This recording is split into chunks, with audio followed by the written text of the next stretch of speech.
5 lakh rupees in debt at age 25. Some said paying it off in 1 year impossible. But you know what, they were wrong. I discovered one debt elimination strategy that 90% of Indians never learn, and honestly, it changed my financial life. If you're drowning in debt or want to master money like most people never do, you've found your solution. Welcome to Smart with Cash, where we turn your biggest financial problems into your greatest victories. Today, I'm not going to discuss any theory. Today I'm going to share my own personal journey with you, a story that, well, many of you might relate to. We all work hard, earn money, but sometimes we get caught in the web of debt, right? But what's important is how to get out of that web. And I'm not here to give you a motivational speech, but rather to share the solid, concrete steps that I personally followed. So if you're ready to take control of your finances and want to see a real example, you're in exactly the right place. My story begins like that of a typical salaried employee, perhaps like many of you moving to big cities to fulfill dreams. I was working in an IT company in Mumbai, and my monthly in-hand salary was around 35,000 rupees. Initially, everything was fine. Life was manageable. I wasn't living with my parents, so rent, daily expenses, a little bit of entertainment. It all seemed to work out. But then, life took some unexpected turns. First, a medical emergency struck my family. We had insurance, but as you know, it doesn't cover everything. At that moment, like perhaps every Indian son or daughter would, I felt the responsibility was mine. I didn't have enough savings to manage it all. So I took my first personal loan for about 1.5 lakh rupees. At the time, I thought, okay, I'll manage. I'll set up EMIs. The interest rate was quite high, but in the urgency of the moment, I didn't think too much about it. That was my first mistake. After that, a bit of lifestyle inflation crept in. Weekend trips with friends, a new phone on EMI, the temptation of online shopping sales. I didn't even realize when my credit card bills started piling up. It got to a point where I was using one credit card to pay off another. Friends, this minimum payment trap is very dangerous. You think you're paying, but actually, you're mostly just paying the interest. And the principal amount stays the same, or sometimes even increases due to charges and fees. Before I knew it, the combined outstanding amount from the personal loan and multiple credit cards had snowballed into a mountain of debt. 5 lakh rupees. Out of my 35,000 rupees salary, about 15 to 18,000 started going just towards EMIs and minimum payments. Forget savings. By the end of the month, I was struggling even for basic necessities. I dreaded every phone call, fearing it might be a recovery agent from the bank. My social life became almost zero because I had to think about where the money would come from before going anywhere. The stress, the anxiety, the helplessness, I can't describe it in words. It felt like I was sinking into quicksand, and the more I tried to get out, the deeper I sank. My productivity at work dropped, and the stress started affecting my health. It felt like I was failing, not just financially but in life. This was the phase when I started to seriously question my financial decisions. Where did I go wrong? How did I end up here? This burden of debt wasn't just financial, it was emotional, it was mental. Every night, that total debt figure would swim before my eyes. Honestly, sleep had become a luxury I couldn't mentally afford. One day, I mustered the courage to pull out all my loan statements and credit card bills. I laid them out on a table and calculated the total amount. When I saw that figure 5 lakh rupees and the interest rates attached to it, it truly felt like an electric shock. The credit card interest rate was 36 to 42% per annum. The personal loan was around 18% too. I was effectively wasting a huge chunk of my earnings just paying interest. That was it.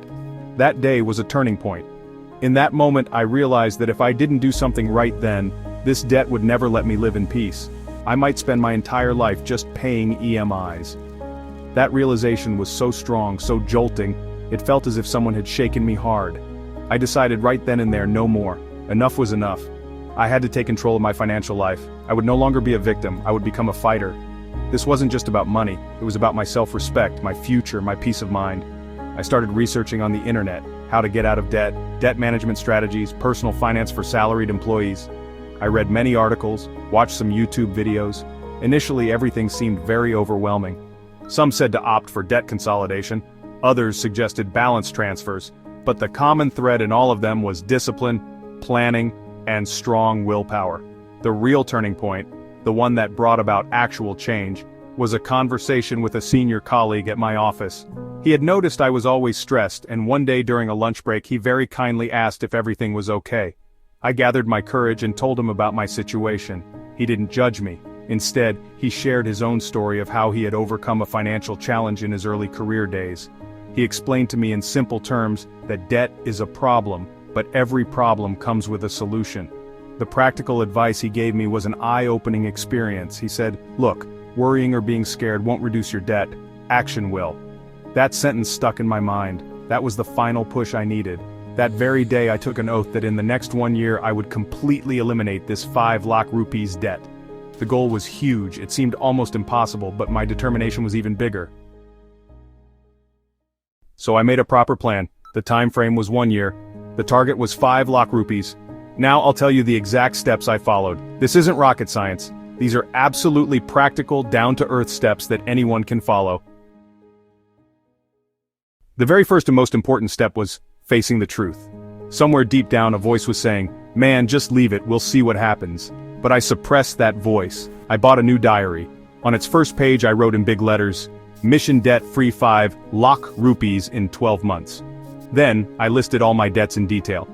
Personal loan and bank name, outstanding principal was 1,50,000 rupees, interest rate at 18%, EMI amount of 9,500 and the remaining tenure. Credit card 1, which had a high interest bank name, outstanding amount was 2,50,000 rupees. Interest rate was about 3.5% per month, so around 42% annually, and minimum payment due was 10,000. Credit card 2, slightly lower interest but still high bank name, outstanding amount was 1 lakh rupees, interest rate was about 2.5% per month, so around 30% annually, and minimum payment due was 4,000. This exercise, to be honest, was quite painful. It's not easy to see your financial mistakes right in front of your eyes, but it was crucial. You can only defeat an enemy when you know its strength and weakness. Here, my enemy was this debt. After this, I pulled out my bank and credit card statements for the last 3 months and tracked every single one of my expenses. I created a simple Excel sheet and started writing down every small and large expense: tea, auto fare, groceries, online food orders, everything. Do you know how much money we spend on things we don't even keep track of? When I saw the numbers, I was shocked. I was blowing 5,000 to 7,000 rupees every month just on eating out and random online shopping. Seeing all this, a mindset shift was essential. I told myself, okay, what's done is done. Crying or regretting won't change anything now. It's time for action. I made a commitment. For the next 1 year, no more unnecessary expenses. Every single rupee saved is a rupee towards my freedom. This wasn't just financial planning, it was a mental battle too. Waking up every morning remembering my goal, motivating myself, this was very important. I decided to switch from victim mode to fighter mode for my financial future. I told myself that this 1 year of slight hardship is a small price to pay for a lifetime of financial peace. Once I knew where my money was going, the next step was to create a strict budget. Budgeting sounds boring, doesn't it? But believe me, it's the most powerful tool in the debt repayment journey. It acts like a strict and protective boundary line for your money. I had read about the 50-30-20 rule, but in my situation I needed to be more aggressive. So I created my custom budget. As soon as my salary arrived, I set a formula. Salary minus savings for emergency minus debt repayment equals money left for monthly expenses. Here, I had to drastically cut my monthly expenses. Rent was fixed at 10,000 rupees. I couldn't do anything about it. For groceries and household, where I used to go to supermarkets and buy branded items, I now started going to local grocery stores and weekly vegetable markets. Trust me, you get the same quality, but there's a significant price difference. I brought my monthly expenses down from 6,000 to 4,000 rupees. Eating out, Swiggy, Zomato, this was my biggest enemy. I reduced it to almost zero. 3 home-cooked meals a day, lunchbox for the office. It was very difficult initially. Friends would make plans and I'd have to say no, but when the goal is clear, you have to make some sacrifices. This directly saved me 5,000 to 6,000 rupees. Subscriptions like Netflix, Amazon Prime, Hotstar, Spotify, I listed them all, kept one for basic entertainment, a shared account with a friend, and canceled the rest. Savings were about 800 to 1,000 rupees per month. Travel and commute. I started bike pooling to the office and used public transport wherever possible. I also reduced weekend outings with friends or planned them in places where expenses were low. Shopping, clothes, gadgets, a complete no for 1 year. Only if something was absolutely necessary. Full stop to impulse buying, social obligations. This is a bit tricky in India. Weddings, birthdays, festivals. I kept a small amount in the budget for this, but I learned to say no politely or participate in less expensive ways. For example, instead of expensive gifts, I started giving more thoughtful, handmade or small useful items. To create the budget, I preferred the old school method, a simple diary and an Excel sheet. Every night before sleeping, I would note down all the day's expenses. This maintained accountability. The most important thing was consistency. The first 1 or 2 months were very difficult. I wasn't used to so many restrictions. But when I saw how much money these small changes were saving me each month, my motivation grew. It wasn't about depriving myself, it was about redirecting my money towards a more important goal. My budget became my financial roadmap. Just by cutting expenses, paying off a 5 lakh rupee debt in 1 year, especially on a 35,000 rupee salary, was very difficult. I also needed to increase my income. This step might seem optional, but if you want to clear your debt quickly, it can be a game changer. I started thinking, what extra could I do? Part-time tutor. I was interested in maths and information technology. I put up notices in my apartment complex and nearby societies that I could teach 7th and 8th grade students on weekends. Initially I only got 2 students, but from them, I started earning an extra 3,000 rupees for teaching 2 hours every weekend. That meant 12,000 rupees a month. This went straight into the debt repayment fund. Freelancing, my English writing skills were decent. I created a profile on a freelancing website. Initially, I took on small data entry and content writing projects. I used to work on this for 1 to 2 hours at night after office. This also started bringing in 4 to 5,000 rupees a month initially. The amount was small, but every rupee counts. Salary appraisal was a bit of a long shot, but I tried. Our office's annual appraisal cycle was approaching. I prepared a proper document of all my achievements from the past year, also included weekend support during releases. I proactively spoke to my manager, presented my case confidently, and explained how I could add more value to the company. Luckily, and due to my hard work, I received a good increment that year, a hike of about 5,000 rupees in my monthly salary. This was also a big boost. Selling unused items. I looked around my house and found so many things I wasn't using. Old gadgets, some extra furniture, books. I listed them on OLX and Quicker. This brought in a one-time decent amount, around 15 to 20,000 rupees. This was directly used to clear a small portion of a credit card. Now, all this wasn't easy. Working extra with a full-time job meant almost no social life and less sleep. No rest on weekends, but more work. But that 5 lakh figure was always on my mind. It motivated me that it was just a matter of 1 year. After that, life would be different. One important thing, before starting a side income, assess your skills. What are you good at? Can you teach, write, design, code, or make craft items? Nowadays, there are so many online platforms that if you have any skill, you can monetize it. Do a little research, put in some effort. Even a small but consistent extra income can significantly speed up your debt repayment. It's about being resourceful and proactive. So, now I had money coming in from 2 streams, savings from my salary and my side income. The big question was, how should I use this money for debt repayment? Which loan should I pay off first? I read about 2 popular methods, debt snowball and debt avalanche. Debt snowball is where you target the smallest loan amount first, regardless of the interest rate. This gives you a quick psychological win and boosts motivation. On the other hand, debt avalanche is when you aggressively pay off the loan with the highest interest rate first, no matter how large the amount. You continue making minimum payments on other loans, and this saves you the most money on overall interest costs. I thought about it for a while. I wanted a psychological win too, but honestly, more than that, I wanted to reduce the burden of interest.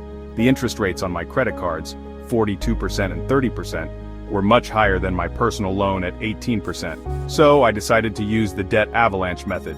For my situation, this made more mathematical sense. My plan was pretty straightforward. First, target enemy number 1 credit card 1, which had a balance of 2,50,000 rupees at 42% interest.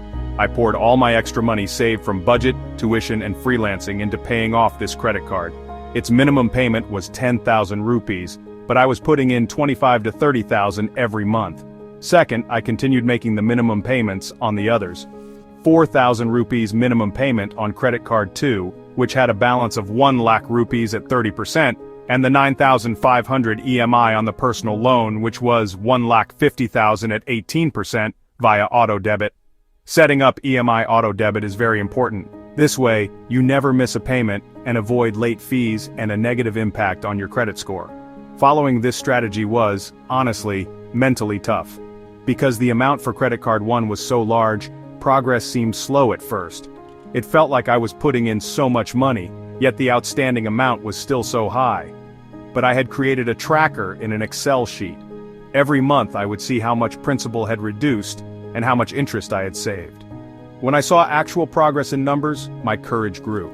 It took me about 6 to 7 months to completely clear credit card 1. I can never forget that day. When I made the last payment and got confirmation from customer care that the account was closed with 0 dues, I felt an incredible sense of peace. A huge burden was lifted. As soon as credit card 1 was paid off, I now had that $25,000 to $30,000 free every month that I was putting towards its payment. I then directed all this money towards target enemy number 2, credit card 2, which had a balance of 1 lakh rupees at 30%. Its minimum payment was 4,000, but now I started putting in 30,000 plus. This card was cleared in the next 2 to 3 months. The avalanche effect was truly visible now, friends. Now only the personal loan remained. Its interest rate was comparatively lower, but it was still debt. The money, freed up from both credit cards, was now diverted towards the personal loan. Its EMI was 9,500, but I started making extra payments, specifically targeting the principal amount. I checked with the bank about prepayment charges. Thankfully, in my case, they were minimal after a certain period. I kept paying extra principal every month. The debt avalanche method requires discipline and a focus on long-term benefits, especially saving on interest. You might not get quick small wins like with the snowball method if your highest interest loan is large, but in the end it saves you more money. When you're on a debt repayment journey, creating a small emergency fund is very important. It might sound a bit strange, why save when you have to pay off debt? But in India, life is very unpredictable. A medical emergency can strike any time, or you might need to travel urgently, or there could be a risk of job loss. If you have no emergency fund at all, in such a situation you'll have to take another loan, and you'll fall back into the debt cycle. I decided that along with debt repayment, I would also build a small emergency fund. My target was 20 to 25,000 rupees. Every month I would put 2 to 3,000 from my salary into this fund. I kept this in a separate savings account that I couldn't easily access, but it was liquid enough for emergencies. It took 3 to 4 months to build this fund. Once this fund was established, I felt a sense of peace knowing that if any small, unexpected thing came up, my debt repayment plan wouldn't be derailed. Thankfully, I didn't need to use it during that 1 year, but knowing that money was there was a huge mental relief. Now let's talk about motivation. Living with so much discipline and sacrifice for a whole year isn't easy. There will be days when you feel like giving up, when you wonder why you're doing all this. Visual goals. I looked at the mission debt-free I had written in my diary every day. I made a chart, starting from 5 lakh, and after every payment I would color the outstanding amount. Seeing that visual progress gave me a lot of satisfaction. As the colored area grew, so did my motivation. Track progress regularly. At the end of every month I would review my financial situation, how much debt had reduced, how much I had saved, how much came from side income. Numbers don't lie. When you see actual progress, you get inspired to work harder. Find an accountability partner. I had shared my journey with that senior colleague who had initially guided me. I updated him regularly. His encouragement was very helpful. You can make a trusted friend or family member your accountability partner. Read success stories. I used to read about debt-free journeys online, watch videos. Seeing that other people had overcome similar situations gave me courage. Focus on the why. Whenever my motivation dipped, I would ask myself, why am I doing this? I want financial freedom, I want a stress-free life, I want to achieve my future goals. Always remembering your why is very important. Break down the goal. 5 lakh is a big figure. I broke it down into smaller monthly targets. Every month I aimed to reduce a certain amount of debt. When a small target was achieved, my confidence grew.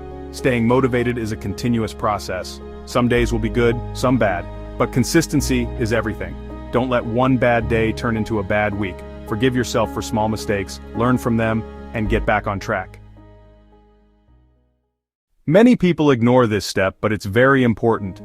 When you're working so hard and making so many sacrifices, it's essential to celebrate small milestones. This gives you positive reinforcement and makes the journey a bit more enjoyable. But celebration doesn't mean you mess up your budget. Celebrations should also be budget-friendly. First credit card cleared.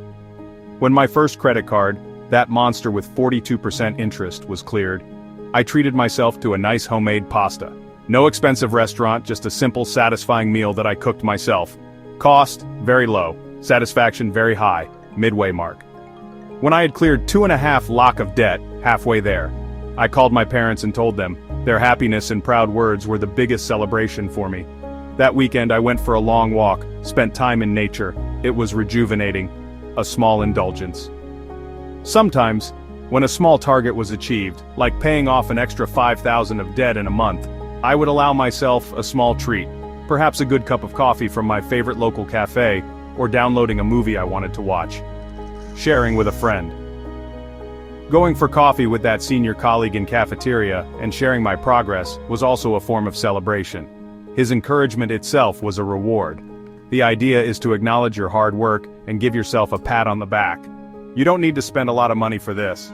The real happiness comes from seeing how far you've come. These small celebrations keep you motivated in the long run and prevent burnout. Just make sure your celebrations align with your new financial habits and don't derail them. For example, don't celebrate paying off one credit card by shopping with another. It should be something that truly makes you happy without adding to your financial stress. And then that day arrived. Exactly 1 year and a few days later I paid the last EMI of my personal loan, and whatever little outstanding amount was left. The confirmation letter came from the bank. Loan account closed, no dues pending. The peace I felt at that moment, honestly, I can't describe in words. It felt as if a huge weight had been lifted from my shoulders. I was in the office, I saw that email and, tears welled up in my eyes, the tears of joy. For a while I just sat there soaking in that feeling. The 5 lakh rupee debt, which seemed like a mountain a year ago, was now 0. That feeling of freedom was just amazing. Suddenly my salary felt like my salary, not something that belonged to the banks. The 15 to 18,000 rupees plus extra from side income that was going into EMIs every month was now mine. I could do anything with that money. Save it, invest it, move towards fulfilling my dreams. Many things in life changed. Peace of mind. The biggest change was peace of mind. I started sleeping well at night. Worries about the future decreased. Confidence defeating debt gave me a strange kind of confidence. If I can do this, I can face any challenge in life. New financial habits. The discipline I followed for a year became a habit. Now I automatically create a budget, track expenses, and spend thoughtfully. Focus on future goals. After becoming debt-free, I can now focus on my financial goals. Building a good emergency fund for 6 months of expenses, starting investments in mutual funds and stocks, planning a small vacation for myself. Improved relationships. With reduced stress, my personal relationships also improved. I started being more present and happy. A year ago, I was in financial despair. A year later, I was standing on the first step of financial freedom. This journey wasn't easy. It involved many sacrifices, a lot of hard work. But believe me, every effort, every sacrifice, ultimately paid off. Now I'm not just dependent on my salary. I have multiple income streams, even if they are small. My savings rate, which was 0 before, has now reached 30%. This whole experience taught me the true value of money, how important financial planning is, and the power of discipline. If you want to learn something from my journey, here are a few key takeaways I'd like to share. 1. And face the truth by doing an honest analysis. Be brutally honest about your debt and your expenses. Until you accept the problem, you won't find a solution. List everything down. 2. Most budgeting is your best friend. Create a realistic budget and follow it religiously. Remember, a budget is not a restriction, it's a tool for financial freedom. Understand the difference between needs and wants. 3. Every rupee matters. You can save a significant amount even by cutting small expenses, and if possible, definitely explore side income opportunities. Even a small extra income can speed up your journey. 4. Attack high-interest debt first. The debt avalanche method mathematically saves you the most money. Target your most expensive loan first. 5. Build a small emergency fund. Along with debt repayment, a small emergency fund will protect you from unexpected shocks and keep you on track. 6. Stay disciplined and motivated. This is a marathon, not a sprint. Consistency is everything. Remember your why, track your progress, and don't give up. 7. Celebrate your wins. Don't forget to celebrate small milestones. This will keep you positive. 8. Seek knowledge and help. Read and learn about personal finance. If needed, seek advice from a trusted friend, family member, or financial advisor. You are not alone. Remember, financial freedom is not a destination, it's a journey. And this journey begins with a decision. The decision to take control. So friends, this was my story, how I cleared a 5 lakh rupee debt in just 1 year. I shared this so that you can believe that if I can do it, you can too. Beginnings are always a bit difficult, but once you take that first step, the path starts to form itself. If you are also struggling with debt, or want to improve your financial life, then write debt-free mission in the comments and start your journey today. I'll be waiting for your stories and your questions. Remember, a small step today will fulfill a big dream tomorrow. Whatever your financial situation is today, you can change it. With the right knowledge, right planning, and strong determination, you can overcome any financial challenge. Don't let your debt define your life. You have the power to change your story. Start today. If this video helped you, give it a like and subscribe to Smart with Cash for more simple, powerful financial tips. And don't forget to hit the bell icon so you never miss a step on your journey to financial freedom. Share this with friends and family because smart money moves should be for everyone. Our mission is to build a financially confident and empowered India, one smart decision at a time. Thanks for watching. Till then, keep learning, keep growing, and stay smart with your cash.